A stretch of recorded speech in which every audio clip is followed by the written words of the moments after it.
fiery horse with the speed of light, a cloud of dust, and a hearty "Hi-Yo Silver," the Lone Ranger.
With his faithful Indian companion Tonto, the masked rider of the plains led the fight for law and order in the early western United States.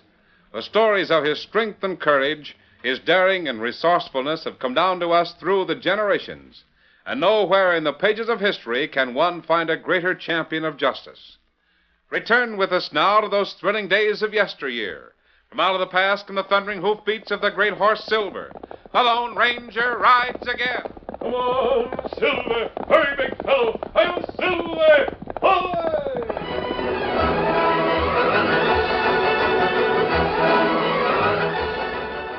Ever since he could remember, young Jim Farlow had been fighting his father's battles. And now, after 14 years, his dad was coming home. Coming back to face the cold, unfriendly town that had sent him to prison.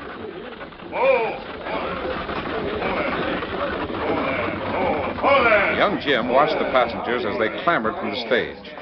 The last man to step out was gaunt and haggard. His jaded blue-gray suit of clothes left no doubt in the minds of onlookers as to their origin. Don't tell me that's Dewey Farlow. That's what's left of him. Looks bad, don't he? They sure take it out of him in prison. The eyes of the man in the blue-gray suit of clothes swept over the small crowd until they met those of young Jim. For a brief moment, they softened in recognition. A roustabout rushed up to take the gaunt man's bag. Young Jim brushed him aside. Here, I'll take that bag. Hello, Dad. Jim, it's almighty good to see you, son. Come on. I got a room fixed up for you at the hotel. Wait. I'd like to go see her grave, Jim. All right, Dad. I knew you would. I had some fresh flowers made up this morning. We can stop and get them on the way.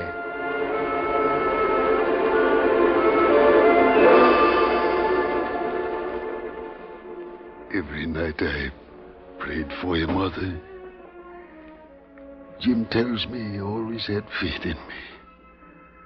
I'm back, Martha, and I'll do what I can to prove you was right.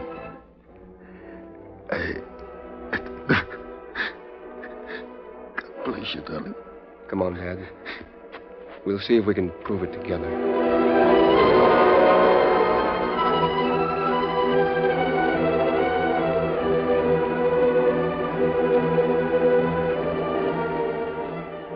Later that day, Dewey Farlow called on Bronk Faber, the one man in Center City who'd remained loyal to him during the long years spent in prison.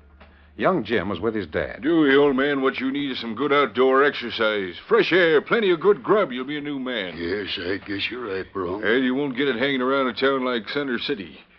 You ought to get out in the open, say on a cattle range or maybe mining. You and Jim decided what you want to do? Well, I sort of had a notion to get the kid here and move on. But Jim wants to stick right here. Got your mind set on that, huh, kid? No sense running away from things, Bronk. Someday this town is going to get down on its knees and apologize for what it did to my father. When that happens, I want to be here to watch. Here. You take this, and if you need Now, more... wait, Bronk. Me and the kid'll make out all right. Here's $500. I ain't giving it to you. It's more like a loan. You pay it back when you're ready. And meanwhile, there's something you better know. Eh? There's a stranger in town. Calls himself Tom Brackley. He's been hanging around 3 or 4 days now. What about him? Well, I happen to know he's a government detective, Dewey. You see, there was about $40,000 from that bank robbery that never was found. You mean to So say they that... figure I'm going to make a beeline for a hideout someplace and show 'em where the money is. That it? Well, you can put 2 and 2 together. I just thought I'd tell you. Much obliged. Come on, Jim. Better be getting over to the hotel. Thanks for the grub stick, Bronk. I wasn't expecting anything like that. Well, that's what friends are for, to help each other when they need it. Adios, amigo. You take care of yourself and keep in touch with me, you hear? There. All right, Rance, come on out.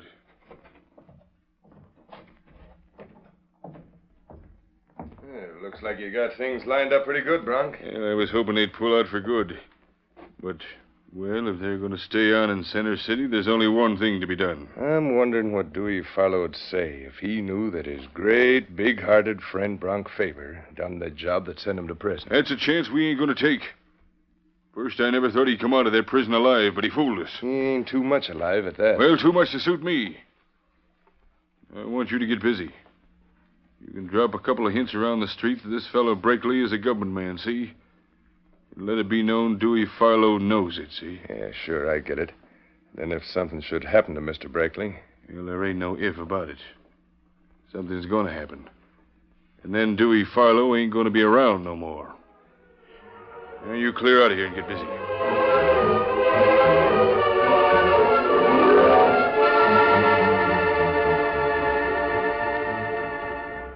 Hey, Sheriff, you better come quick. Oh, there. What's wrong, Slim? Well, maybe you heard about Dewey Farlow and this Brackley gent. The way they've been keeping an eye on each other the past few days. Of course I did. Fact is, I've been keeping an eye on both of them myself. Well, you better get over to the hotel right pronto. Dewey was just in the lobby a minute ago, asking what room he could find Brackley in, see? Well, the clerk told him, then told me to hot-foot it over here and get you. Come on, we'll take a look-see.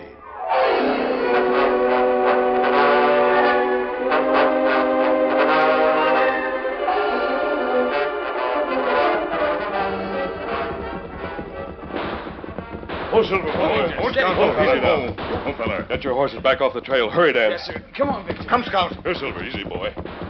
Better come plenty fast. Golly, that's an awful crowd chasing him, whoever he is. Do you suppose he's an outlaw? Hard to tell what the man is running from. One thing is certain. Those men chasing him are part of a lynch mob if I ever saw one. What we do, Kimasabi? He's a young fellow, hardly more than a boy. Quickly, Tonto, back here. When he hits the bend in the trail, I'll take him from the saddle. You see that his horse keeps going. We have to be plenty fast. Posse not far behind. That horse is scared enough. He'll keep going. By the time they find their mistake, we'll have the boy away from here. Here he comes. Come on, Silver. Now, I got him, Tonto. Hey. Get out there! Get out! Let me go, you sneaking sidewinder. Hurry, Tonto. Back out of sight and be quick. Over, Silver. Steady, Silver. Steady, boy. There you are. Oh. Just who in the blazes are you? Where do you stand in this game? We're not certain just yet. If you've done nothing wrong, we're on your side. You are, huh? Well, I just killed the man that needed killing, see?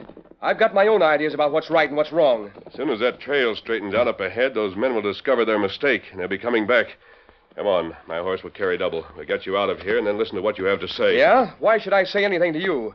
Why should I go making a powwow with a bunch of outlaws? Because we've just saved your neck from a lynch mob. We don't intend to see you lynched or shot down until we know the reason. Now, hurry. Give me your hand. All right. There you are. Play your game for now. But don't be getting any ideas about me joining up with no owl hooter, see? Let's go. Tell us your story later. Come on, Silver. Get him up! Get up!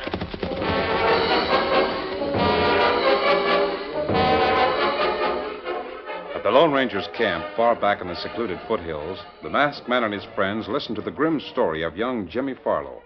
14 years they had him in prison for something he never did. Then when he came home, they sent this detective to spy on him. Just a moment, Jim. Why do you say your father was in prison for a crime he never committed? Why? Yes. I'll tell you why, Mr. Outlaw. Because my dad told me he never robbed that bank, see? And he wouldn't lie. You being a masked man riding the back trails, maybe you don't savvy much about truth. Maybe I do, Jim. Maybe I understand a great deal about truth and honor. Sure, I'll bet. Well, anyway, Dad and I talked it over. He figured if he was to have any peace at all, he'd better go have a talk with this government man. So he went down to the hotel to see the fella. Next thing I knew, there was a lot of talk about Dad killing this fella and lighting out of town. You said you had killed a man. I killed a sneaking lying buzzard by the name of Rance Tolan. He was stirring up a lynch mob to get my dad. Called my father some pretty mean things. I called him a rotten liar, and he pulled a gun on me. He won't tell any more lies. And then the posse tried to get you. Is that it? Yeah, I just barely made it out of town. It's difficult to shoot straight from the back of a charging horse. Sooner or later, that posse would have gotten you. I know. Why, I guess I'd better say thanks for what you did. Jim, do you think your father killed that detective? I don't know. I know he went over there to see the man. Oh. How did your father happen to know this man Brackley was in town? Bronk Faber tipped us off. Faber? He's about the only friend we have in Center City. As soon as Dad got back, he staked him to $500 to make a fresh start. Oh, I see. Dan, would you like to do something for Jim? Sure I would. I'll do anything I can to help him and his father. And ride into Center City and get what information you can. And there'll be small groups of men here and there talking about the search for Jim and his dad. Just listen and learn what you can. Yes, sir. I'll try to be back here early this evening. No, Dan. Wait for Tonto. He'll meet you in the village later. All right. Get up! Now, Get! Tell me about this man Faber, Jim. Nothing much to tell. He's just been a good friend of ours for a long time. Of course, the whole town turned against my family when Dad went to prison. But Bronk always stuck by Mom and me. And a couple of years after the robbery, Mom passed away. Oh. And then? Well, I used to get in trouble, fistfights and stuff. Bronk was always helping me out of scrapes like that. Lately, since Dad knew he was getting out, Dad and Bronk rode each other a lot. Bronk wanted us both to go someplace where we weren't known. He was going to stake us to a fresh start. How does it happen you stayed in Center City?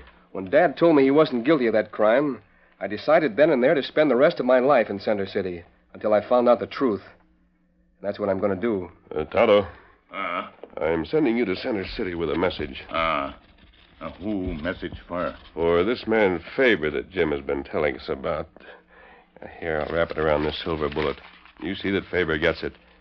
Give him directions how to find our camp. Tell him Jim wants to see him. Me tell him. And you and Dan wait in town. We'll try to meet you there later. Just a minute. How come you wrap that note around a silver bullet? Only one man in the country uses Hey, you've been calling this Indian Tonto. Why, well, you're the Lone Ranger. Tonto, be sure that no one but Mr. Faber sees that message. Get him up, Scout.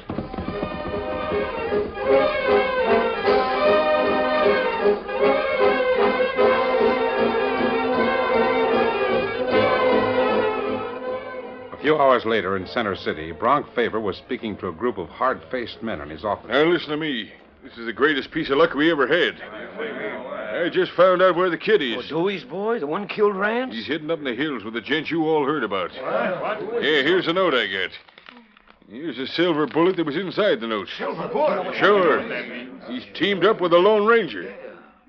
Now, how many of you Jaspers want to take a shot at that masked man? That's what I figured. Come on, let's get started.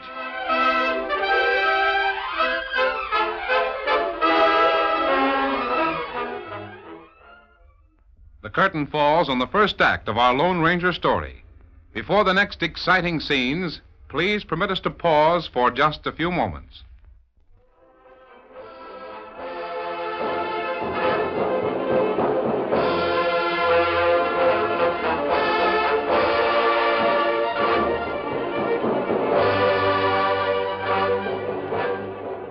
Now, to continue our story. In the Lone Ranger's camp, the masked man had listened to the story of Jim Farlow concerning his father, Dewey Farlow, and their mutual friend, Bronk Faber. Then Tonto had been sent to Center City with the Lone Ranger's message to Faber. I guess I'm a pretty lucky fella after all, even though I am up to my ears in trouble. How do you mean, Jim? Well, not many folks can have friends like I got. With you and Bronk Faber helping, I'm beginning to hope that things will turn out all right for Dad and me after all. I hope we have a chance to justify the splendid faith you've shown all these years in your dad. Now, let's get busy. Give me a hand to pack these things. We're moving. Moving? But what about... You sent your friend Tonto, told him to send Bronk Faber out here. We were supposed to wait and see him. Yes, I know. And if your friend Faber shows up alone, we'll meet him here. If he shows up alone? But why shouldn't he? You don't think he'll tell somebody else about this place, do you? Jim, I spent a number of years on the trail. In fighting crime and lawlessness along the frontier, I've made many, many good friends. Also, I've made a lot of enemies. Sure, I can understand that. Then you can understand why I never take chances on an ambush if I can help it. Here, help me gather these things. We're going to move well back in the brush. And we'll go to a place where we can watch this campsite. If your friend shows up alone, we'll come down and talk with him.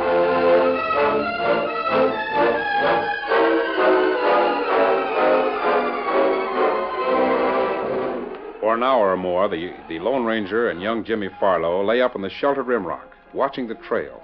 They heard riders approaching, then moved to a hidden position from which they could watch the campsite. Don't you think we've been waiting here long enough? The riders won't come near your camp. Quiet. No, they're not coming as riders. But look to your left, back in the brush there. Well, I don't see a doggone thing. Hey, there's somebody crawling up through the brush, 2 or 3 of them. Quiet now, not a word. Just be still and watch. You big lummox, get your book quiet. Quiet? What's to be quiet about anymore? You got eyes to see they're both gone? No, we've spent the best part of an hour sneaking up on the place. They're gone. Well, might better call the boys together and see what we're going to do. Hey there! What do you want? Come on out. The place is deserted. Come on, Bronk. What are you afraid of? What do you mean, Slim? What makes you think I'm afraid, huh? Oh, shucks. You round up this bunch to smoke out young Farlow and the Lone Ranger and then act like you're afraid to show your skin. And it's just that me and Farlow are supposed to be friends. In case anything went wrong, well, I didn't want the kid to know I brought you fellas out here. Well, Dirty double-crossing polecat. I got a good notion of... Easy, Jim, and be quiet. Don't make a move. Good enough to track down that Farlow kid by himself. But if he's riding with the Lone Ranger, you got as much chance of trailing a horsefly. Now, come on, we're wasting time. Let's get back to town. Well, then what? That kid and his old man are hiding back in these hills somewhere. And sooner or later, one or both of them is going to try to get to see me. We'll get them then. You're sure going out of your way to take care of your friends, ain't you, Never Bronk? mind smart remarks. Just do what you're told. Well, come on. We'll get back to the horses. They used to be my friends, see, but they're both killers. Both dangerous. Can't let them run around killing folks. Well, Jim? I don't know what to say. Faber, he brought those men out here to your camp. They were going to try and... Their intentions were plain enough, I think. And so was Faber's friendship for you and your father. But why? Why would our best friend turn against us at a time like this? Perhaps he hasn't just recently turned against you. It might be that Faber has never been a true friend of yours. I can't believe that. He's done too many things for Dad and me in the past. There's this consolation, Jim. As long as Faber doesn't know that you've found out his real colors, you're holding most of the aces. A dirty, lying sneak. You know where your father is hiding? You didn't tell me before. I didn't know you were the Lone Ranger before, either. Come on. There's a shack up in the hills about a mile from here. It might be there. Steady, Silver. Give me your hand. I'll help you up. Thanks. Tonight I'm going to Center City. Reckon I got to have a little talk with my good friend, Mr. Faber. Come on, Silver.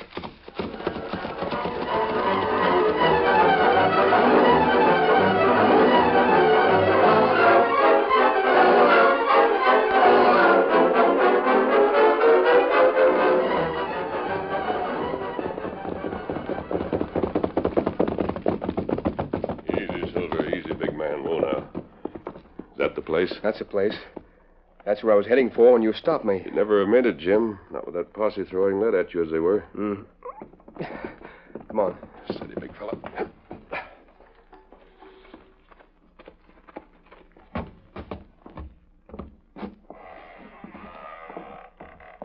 Looks like I guessed wrong.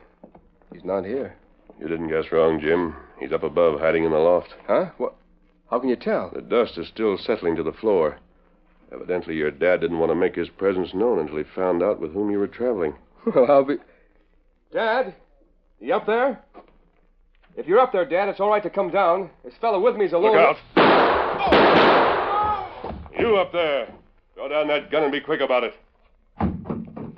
Now, start down that ladder. And don't make any mistakes. I'm hurt. You plugged me. Jim, are you hurt? No, not much. Just clipped my side. If you hadn't given me a I saw push... that gun barrel up there just in time. I should have plugged you first. Not very smart, shooting at Jim first. But the Lone Ranger here. Oh, who are you? I was here with the sheriff's posse. Sheriff left me to wait for Jim. Figured he'd show up sooner or later. What about my dad? What happened? Sheriff got him. He started for town about an hour ago. That mob with Bronk Faber. They'll take Dad away from the sheriff. Lynch him. They'll No, get they him. won't, Jim. Not if I can help it. Here, take this man's gun and keep an eye on him. Start him for town on foot. But hey, I can't walk. I'm wounded. You've got a bullet in your arm. Try walking on your feet. Hey, what are you going to do? Come on, Silver.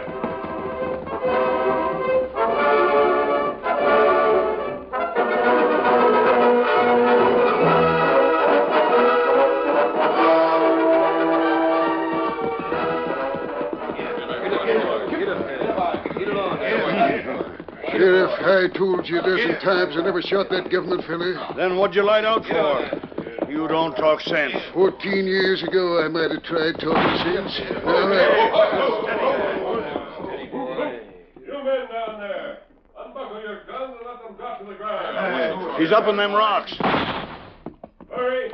I can shoot closer if necessary. That's mine. Sheriff, you and your prisoner stand fast. The rest of you, spur your horses toward town. Quickly. Get up, boy. Get up there. Now, both of you, turn your horses back the way you came and start moving.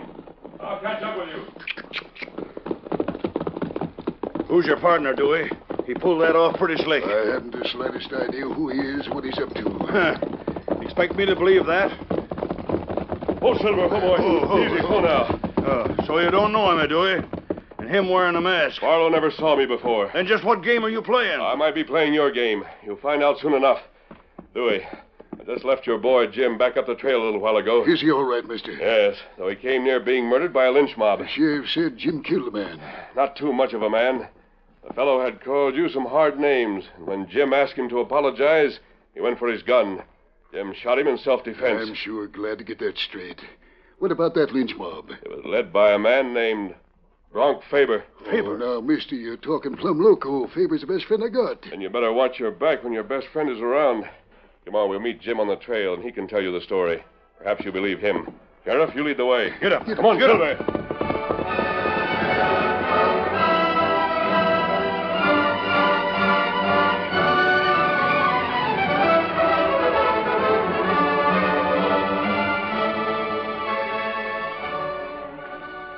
That night, after many unaccustomed hours in the saddle, Bronk Faber turned wearily up the walk to the well-furnished home he shared with his wife.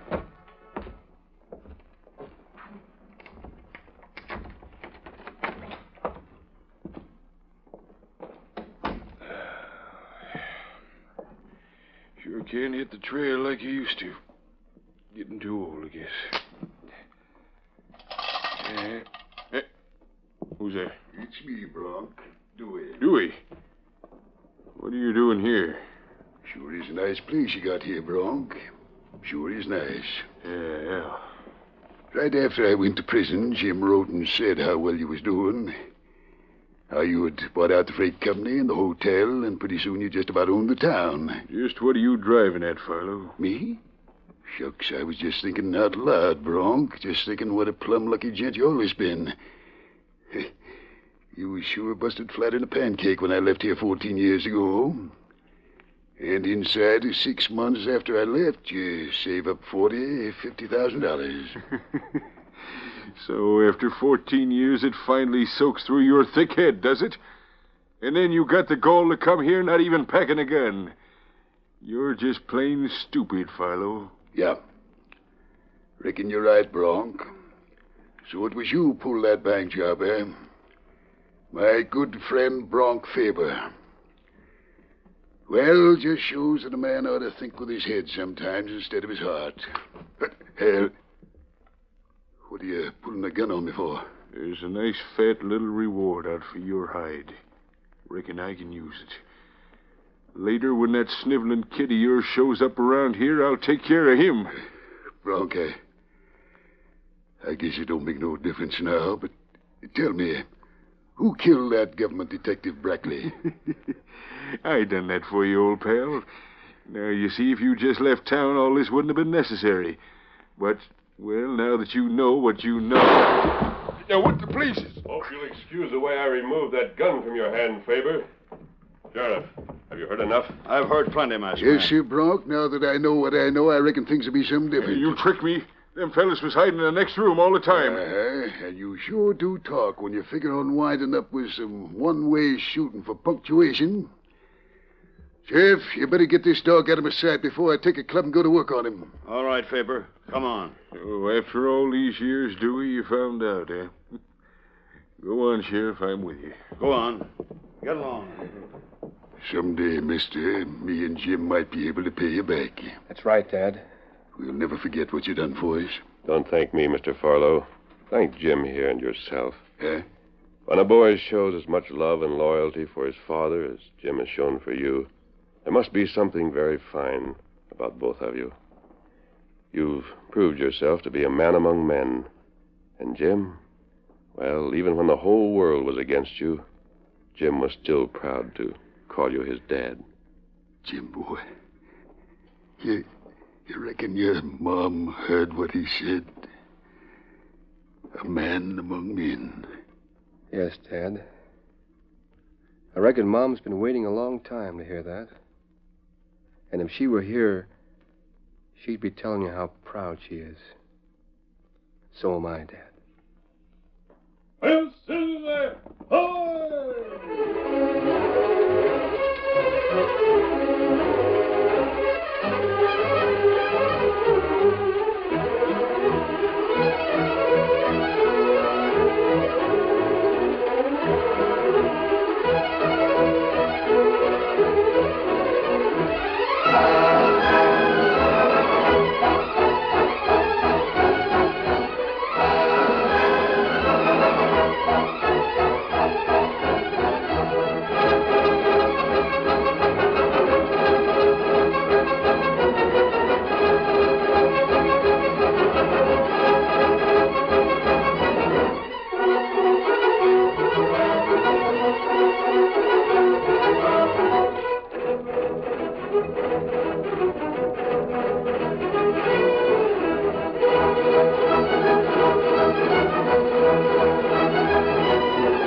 The story you have just heard is a copyrighted feature of the Lone Ranger Incorporated.